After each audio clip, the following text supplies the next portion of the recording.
Hello everyone আপোনালোকে জানেনে Pacific ওশেনত থকা এই হৰ্সশু শেপড এৰিয়াখিনিত পৃথিৱীৰ প্ৰায় 75% এক্টিভ ভলকেনছ আছে আৰু ইয়াৰ কাৰণ হৈছে এই এৰিয়াখিনিৰ হাই সিসমিক এক্টিভিটি জিওলজিক্যালি এটা এক্টিভ ৰিজন হোৱা কাৰণে ইয়াতে পৃথিৱীৰ টেকটনিক প্লেটবোৰে কনস্ট্যান্টলি এটা আনটোৰ লগত কোলাইড কৰি আছে যাৰ কাৰণে ভলকেনিক ইৰাপশন বহুত বেছিকৈ দেখা যায় আৰু এই এৰিয়াখিনিতে পৃথিৱীৰ বহুত কিটা ইম্পৰ্টেন্ট ভলকেনো যেনে মাউন্ট টাম্বোৰা মাউন্ট ৰুইস আৰু মাউন্ট পিনাটুবো দেখা গৈছে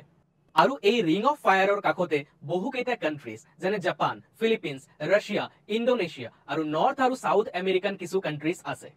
আপোনালোকে জানেনে বিশ্বৰ ভিতৰত আটাইতকৈ বেছি এক্টিভ ভলকেনো থকা দেশখনৰ নাম কি এয়া হৈছে ইণ্ডোনেছিয়া আৰু আমাৰ ভাৰতত কিন্তু মাত্ৰ এটা এক্টিভ ভলকেনো আছে আপোনালোকে কমেন্ট সেকশনত ক'ব পাৰিবনে যে ভাৰতত থকা একমাত্ৰ এক্টিভ ভলকেনৰ নাম কি আৰু ই ক'ত আছে এনে ধৰণৰ ইনফৰমেটিভ কন্টেন্ট পাই থাকিবলৈ অনলি কম্পিটিশন আসাম চ্যানেলটো সাবস্ক্ৰাইব কৰি লব ধন্যবাদ।